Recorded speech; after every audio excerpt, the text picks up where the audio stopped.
Well, it's a great pleasure to welcome Erin George, who, as you can see, is an MD. And Erin's one of the kind of newer clinicians at Moffitt. She also has a wet lab, but she's also someone who's very interested in evolutionary therapeutic approaches. And so I thought it would be a nice opportunity for her to share her understanding of the disease cancer, but also where potentially evolutionary therapeutic approaches might intervene and could be exploited. So, Aaron, take it away. Can you all hear me? Okay. All right. So thank you, Sandy, for bringing us together for this retreat and inviting me to speak. It's really an honor to be here. So as Sandy mentioned, I'm a GYN oncologist and a physician scientist. And because of that, I feel like I have a unique perspective on ovarian cancer. I can see firsthand the devastating consequences of this disease on patients and their families, the clinical gaps and opportunities that remain, as well as clinical challenges that stand between discovery and translation. And so ovarian cancer is a master of adaptation and escape. My goal today is to highlight opportunities to bridge what we see clinically with the kinds of mathematical tools that many of you are developing so that instead of reacting to resistance, we can really start steering evolution itself. So this image that you see here is an example of one of the microtumors that we can culture. I'll be discussing it more in detail later in this talk. But this is taken directly from the patient and cultured in a system that preserves the complex biology and heterogeneous microenvironment. And so over time and culture, these tumors remain proliferative and developed this manifold appearance to optimize their ability to manage nutrient and waste exchange. In addition to the epithelial cancer cells that we highlighted in green, we also preserve immune cells that are shown in red.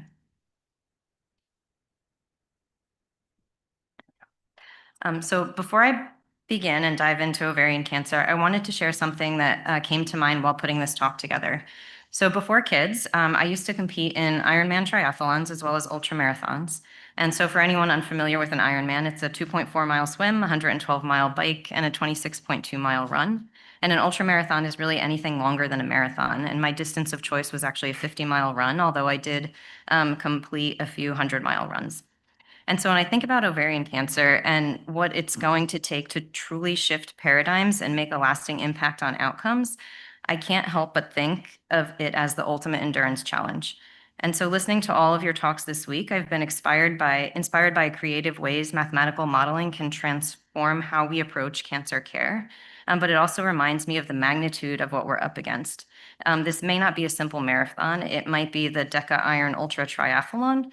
And yes, it does exist and people actually do finish it. But I believe with the right motivation, endurance, and most importantly, collaboration, we can too. And so this is ovarian cancer.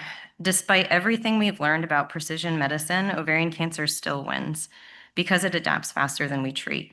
Every therapy we give becomes training for the next generation of tumor clones. And so high-grade serous ovarian cancer is the most common and lethal subtype of ovarian cancer. It almost always begins at the fallopian tube. Mutations in P53 appear early in a lesion called a STIC, or serous tubal intraepithelial carcinoma. And that event sets off a cascade of chromosomal instability and aneuploidy, leading to invasion and widespread peritoneal metastasis. The fallopian tube is wide open to the peritoneal cavity, and by the time we diagnose it, exfoliated cells have already carpeted the abdomen, the omentum, the bowel, the liver, the diaphragm, making complete removal almost impossible. And so the microenvironment is also hypoxic, inflammatory, and very immunosuppressive, and all of these promote survival and resistance to therapy. Most women present with stage 3 and 4 disease. Our current frontline therapy approach involves a combination of surgery plus platinum-based chemotherapy, possibly followed by maintenance therapy with a PARP inhibitor, bevacizumab, which is an anti-VEGF agent, or both. About 75% of these women achieve what looks like a complete clinical response. But on second look laparoscopy, which is sometimes done after completion of frontline chemotherapy, this has shown up to 40 to 70% of women still have microscopic disease. And that residual disease is what actually drives recurrence in 85% of patients. And so it looks like we've won, the cancer's really already preparing its next move. And so over the past few decades, we've made enormous strides in understanding ovarian cancer at the molecular level, but the biggest survival gains came from things that predate that knowledge. Optimal cytoreductive or debulking surgery, which was widely adopted in the late 1970s and early 1980s, and platinum-based chemotherapy, which we started using in the 1990s. As you go along the complexity of therapy, bevacizumab is an anti-angiogenic drug that in 2018. This offered some modest progression-free survival gains, but really limited overall survival benefit. Then you have the PARP inhibitors, which were first approved in frontline maintenance setting in 2018 as well. This generated some early enthusiasm, but as overall survival data matured, several indications were actually withdrawn. And to date, we currently only use them in the frontline maintenance setting in homologous recombination repair deficient patients, which is only about half of high-grade serous ovarian cancer. And their most meaningful impact remains in the narrow group of patients with a BRCA1 or 2 mutation. Antibody drug conjugates like mirvetuximab and then newer targeted have been promising, but again, the improvements are incremental, and immunotherapies and cell-based therapies haven't really yet moved the needle for this disease. So despite unprecedented progress in precision diagnostics and these emerging therapies, outcomes remain largely unchanged. I do not think that the problem is that the therapies are bad. It's probably the strategies that we're using being static. And so we're really fighting a very adaptive disease with a rigid playbook. And so almost every high-grade serous ovarian cancer, like I mentioned earlier, carries a TP53 mutation. And so that means that they share a common survival logic. They live with damage, thrive in instability, and adapt under stress. And here I'm calling P53 the architect of evolution. Like the architect in Inception and the Matrix, it doesn't simply build structures, it really designs the rules of the world that lives inside them. And so when P53 breaks, it doesn't just let the building crumble, it rewrites the blueprint so chaos becomes self-perpetuating.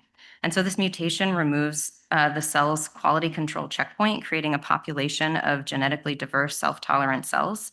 And that diversity becomes the foundation of evolutionary resilience. And so across tissues, P53 mutant tumors behave aggressively and relapse early. Yet our current treatments still rely almost entirely on nonspecific chemotherapy given at the maximum tolerated dose until toxicity or progression. So every round of chemotherapy creates a bottleneck, selecting for cells that can endure it. Therapy doesn't just kill cancer cells, it actually seems to be training them. And so you can see in this plot of progression-free survival across successive lines of therapy, after frontline treatment, median progression-free survival is around 12 to 18 months, depending on the molecular subtype, the maintenance therapy, and surgical outcomes. But with recurrence, that window shortens. And by third line, most tumors are platinum resistant. And from that point on, we rarely achieve durable control. And so when I explain this to patients, I tell them that even when everything goes perfectly, surgery, chemotherapy, and they achieve what looks like a clinical complete response, there's still over an 80% chance that it comes back. And once this happens, the disease becomes incurable. And recently, I actually had one of my patients ask me, why bother? Why bother putting me through all that just to have it come back? And so that realization really changed how I think about therapy design. For years, I focused on targeted treatments for recurrence, new drugs, new combinations. But the more I looked at the data, the clearer it became. We're intervening too late. We're changing therapies too late. And so only about 1% of clinical trials even attempt to address evolutionary dynamics. We treat a highly adaptable disease with the same maximum tolerated dose until progression. We also monitor it sparsely, missing critical transitions when resistance first emerges. And so if you really want to change outcomes, so that as a physician, we can tell women not that they have an 80% chance of recurrence, but over an 80% chance of cure, we really need to focus earlier when the tumor is most vulnerable and diversity is still high. And I believe this is in the frontline setting. And so we're going to now focus on frontline therapy, where we should be winning but aren't. Despite decades of research, our approach hasn't changed much. Like I mentioned, surgery plus 6 cycles of platinum-based chemotherapy. Sometimes we start with neoadjuvant chemotherapy or chemotherapy before surgery, and others get surgery first. But the same fixed cycles, fixed doses, fixed timing. And so 2 early trials showed that neoadjuvant chemotherapy was non-inferior to upfront surgery. So the field embraced it. But newer studies revealed an important nuance here that when patients receive 5 or more cycles before surgery, outcomes actually worsen, both progression-free and overall survival. And that tells us something that more isn't always better. Extending therapy in the wrong window may give the resistant clones an advantage.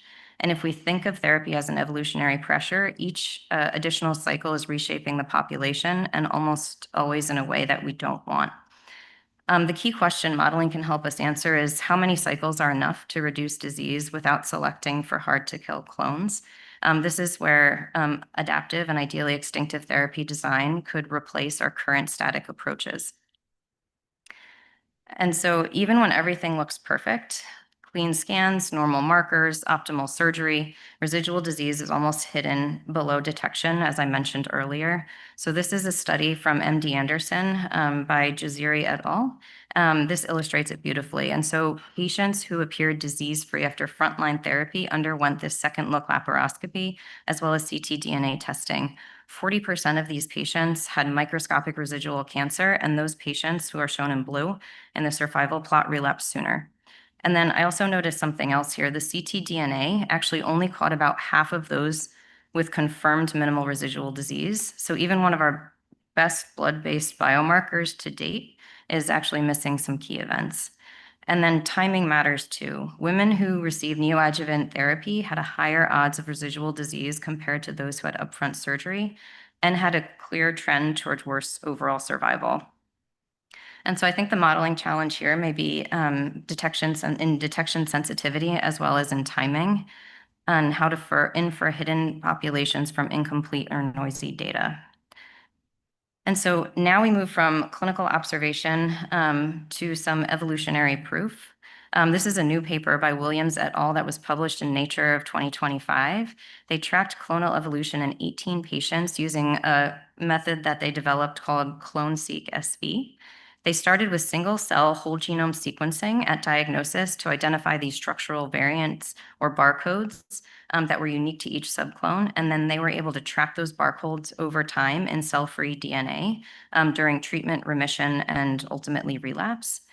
And so what they found was striking. Even before therapy, every tumor already contained multiple genetically distinct subpopulations. And an example is shown in this figure A. After identifying the distinct clones by their copy number patterns, the authors next zoomed in on where and how those clones differ. And this unique structural variation they identified acted as a natural barcode, as I mentioned, letting them track how each clone behaved under therapy. And so these are just 2 examples of patients from that paper. So in one of them, E, the tumor had a truncal p53 mutation and a subclone with a BRCA reversion in orange, which the BRCA reversion mutation restores DNA repair function. In particular, the cell's ability to repair double-strand DNA breaks by homologous recombination. And so that clone emerged under platinum and PARP inhibitor pressure, as shown in the clonal fraction plot on the top.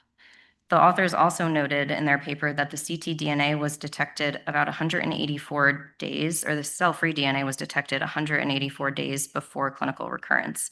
And in fact, in 11 patients who had sufficient plasma samples, the ctDNA was detected before clinical confirmed disease recurrence on an average of 243 days before, with a range of 76 to 509 days. Compared to the CA125 and then the CT scans. So in another patient in I, a CCNE1 or cyclin E amplified clone dominated at baseline and persisted throughout treatment. During treatment for the initial recurrence, a new clone lacking cyclin E amplification but harboring this RAB25 amplification started to take over, evidence of another adaptive route to resistance. And the investigators didn't stop at genomics. They also combined single-cell RNA sequencing with the genomic data linking gene expression programs directly to genetic clones. And so even within the same tumor, clones with nearly identical mutations had very different transcriptional states. This means that drug response is shaped not only by the mutation or copy number changes, but also by the stable clone-specific transcriptional states that exist even before therapy. And so this is patient 9. She had multiple clones at diagnosis, but only one clone F survived therapy and dominated at relapse. It had upregulated EMT markers such as vimentin, a suppressed immune signaling, and entered a slow cycling or quiescent state. In other words, it was pre-adapted for survival even before a single dose of chemotherapy. And so if we can identify these phenotypically primed clones early, we could model interventions to push them out of their safe state or make them vulnerable again. And so the authors actually employed the right framework to quantify this. It's new to me, but I am guessing it's familiar to many of you. And so they simulated neutral drift to ask, could the observed changes in clone frequency have happened by chance? And in most patients, 11 out of 16, the answer was no. The shifts were non-neutral, consistent with positive selection imposed by therapy. They also saw that tumor diversity dropped sharply after treatment, reflecting the bottleneck effect. And what remained was much smaller, a much smaller, fitter population, precisely the ones that were more likely to cause relapse. And so in short, the data confirm what clinicians see but can't measure. Treatment itself sculpts the evolutionary landscape. My hope is that mathematical modeling will reveal how we can take control. And so now that I've shown you a little bit about how and when resistance emerges in the frontline setting, the next question becomes, what do we do about it? And so we've shown that we can't keep relying on static one-size-fits-all regimens when the disease is evolving dynamically beneath us. And so this is where I want to pivot from observation to a little bit of strategy, from describing resistance to hopefully designing extinction. And so this is actually an image of the Eagle Nebula, or the Pillars of Creation. It's become a little bit of a metaphor for me. My 5-year-old son is absolutely obsessed with space, and every night we read the same book. For the last 4 months, every day we've read the same book. He reminds me that a nebula is where new stars and galaxies are born. And to me, that feels like where we are right now with ovarian cancer. We have so many bright minds, so many new tools at our disposal. We just need to find the right way to bring them together to create true paradigm shifts and lasting impacts. And so to design extinctive strategies, we need 3 pillars, I believe. And so dynamic biomarkers, which you've heard a lot about recently, and so we can better personalize therapeutic approaches. Mathematical modeling, which after this conference I now realize may help with so many more aspects of this disease than I initially imagined. And adaptive and sequential therapeutic design, using modeling to really identify timing windows and multi-strike combinations that prevent resistant clones from ever becoming fixed. So the number of novel targeted therapeutics entering the clinics is actually staggering, especially recently. Yet only about 5% or less ever reach FDA approval, and even fewer meaningfully increase cure rates. And I believe this really highlights that therapy likely can't be a single strike. It has to be a series of coordinated evolutionary traps. And so at Moffitt, we're really in a unique position to actually make this happen. We have not just world-class clinicians and scientists, but an ecosystem that integrates departments such as mathematical oncology, bioengineering, drug discovery, metabolism, immunology, cellular therapies under one roof. And that means we can take a question that really starts in the clinic and trace it all the way through modeling, validation in preclinical systems, and back to patients. And so what I want to show you in the next few slides are a few examples of how my lab and our collaborators are starting to build the infrastructure for this kind of work. And I'm going to begin with our patient-derived microtumor platform. And so I've worked extensively with the spectrum of available preclinical models, from 2D cell lines to spheroids or organoids and patient-derived xenografts. And 2D cell lines, which are really the historical workhorse of cancer research, grow on a rigid plastic that's thousands of times stiffer than the soft dynamic environment of the peritoneal cavity, really unrepresentative of how ovarian cancer grows and spreads. And spheroids and organoids, they do offer 3D structure, but they lack cellular heterogeneity and the native stroma and immune components that really can drive progression, drug response, and resistance. And then there's patient-derived xenografts, which prior to coming to Moffitt, I spent a lot of time with. They do offer complexity, but they're costly. They're resource intensive, they're immunodeficient unless humanized, and composed of a mosaic of human tumor and murine stroma, which may limit interpretability. And so really to overcome these challenges, we've started working with patient-derived microtumors, which can retain native architecture, heterogeneity, and microenvironment, and the microenvironment of the original tumor. And so thanks to a unique collaboration with our bioengineering colleagues, we're now working with a 3D perfusion-enabled system that allows for long-term culture of these microtumors in a tunable 3D environment. And then with the Nikon Center of Excellence, we're able to conduct real-time high-resolution imaging that captures microtumor behavior and therapeutic response. So I have tissue collection protocols in ovarian cancer that allow us to collect fresh tumor from surgery, and that gets sent to my lab. The tissue is fragmented into these sub-millimeter size pieces or microtumors, typically on the order of a few hundred microns in diameter. And these microtumors are then embedded in a liquid-like solid matrix that provides structural stability and space for growth. They are cultured in a perfusion-enabled platform, which mimics an in vivo capillary bed by continuously delivering nutrients and removing waste metabolites, allowing us to support long-term viability and preserve native architecture. And so these are just some live dead images that highlight the viability of our microtumor over 3 weeks in culture, with green being alive and red being dead. And so this slide just shows the hardware behind it. These are called Darcy plates, named after Henry Darcy and his work on fluid dynamics. And this is just an illustration of the flow of media through the liquid-like solid. And each of these wells is independently perfused. So media actually flows from the right here to the left. And this is the microtumor in the liquid-like solid. And this effluent we can collect and study or recirculate back into the system.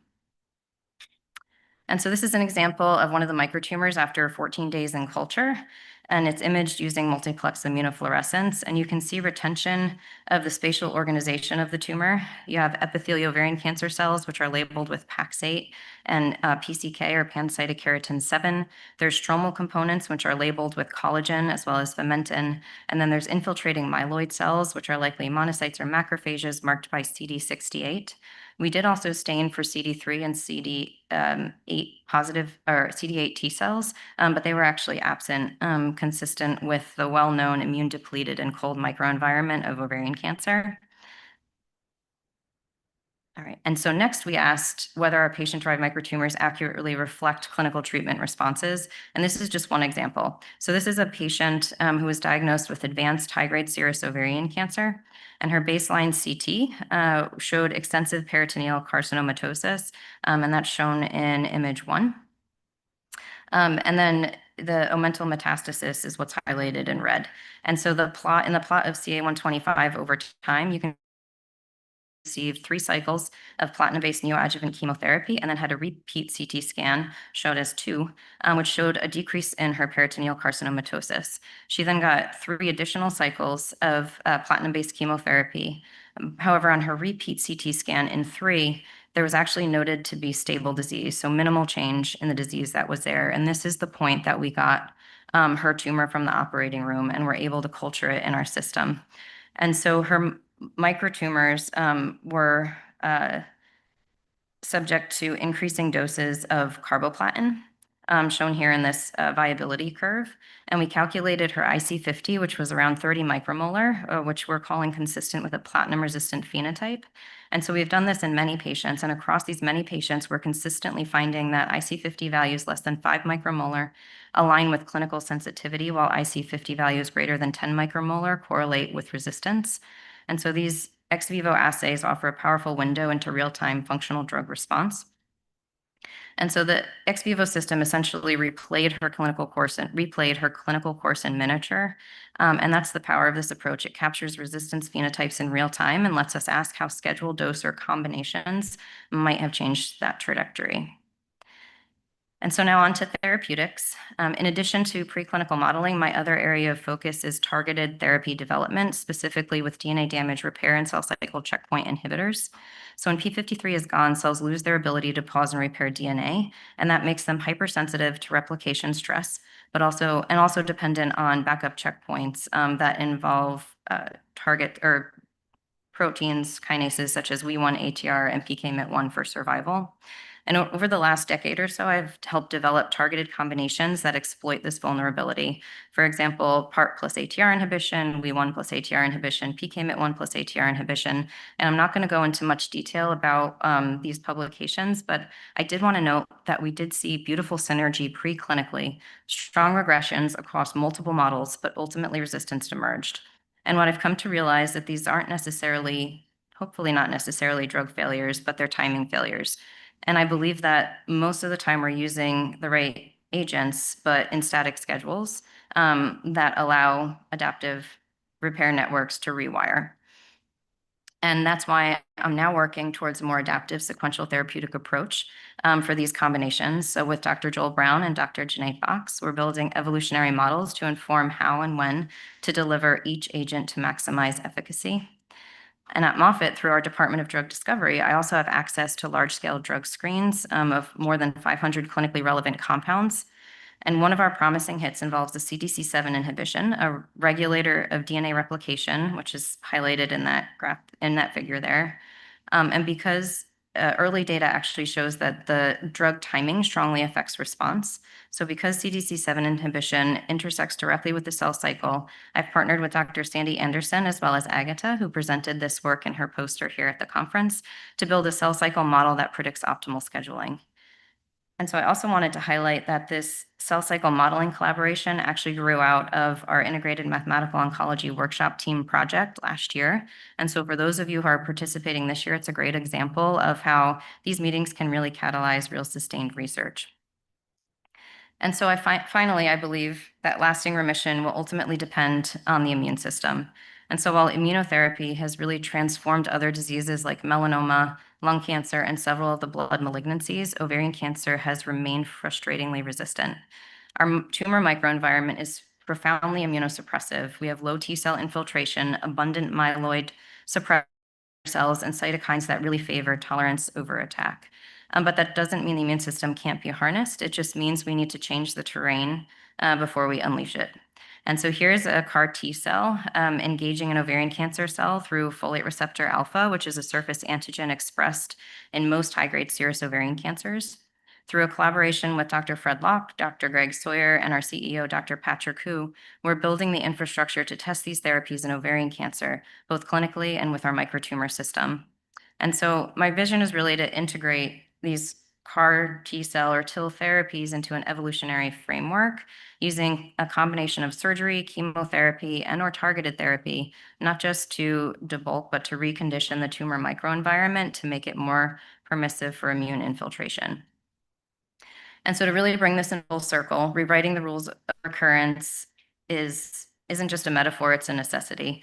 We can't cure ovarian cancer by repeating what's already been done, but we can change its trajectory if we start treating it as an evolving system, not as a static target. And so after hearing all of your talks this week, I'll admit it sometimes feels like I've signed up for the Deca Iron Ultra Triathlon. For those unfamiliar, that's actually 10 iron distance triathlons in 10 days. And that's about what this challenge feels like.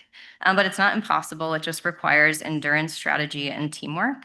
And for the first time, we have the right ecosystem to really tackle this, an environment that integrates expertise in mathematical oncology, bioengineering, drug discovery, metabolism, immunotherapy, and cell therapy.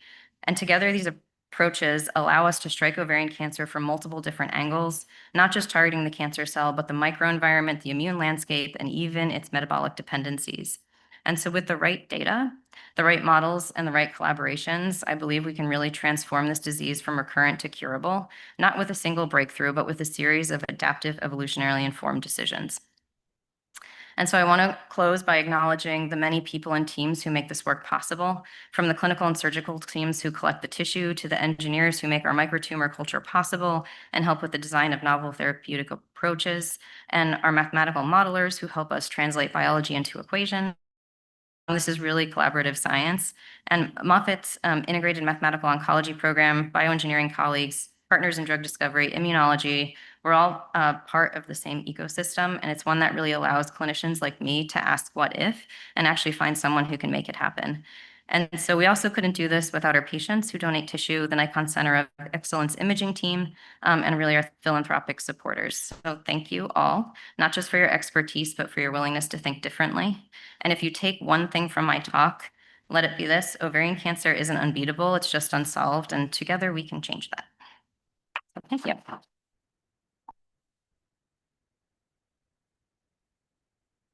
Any questions? We have time for one.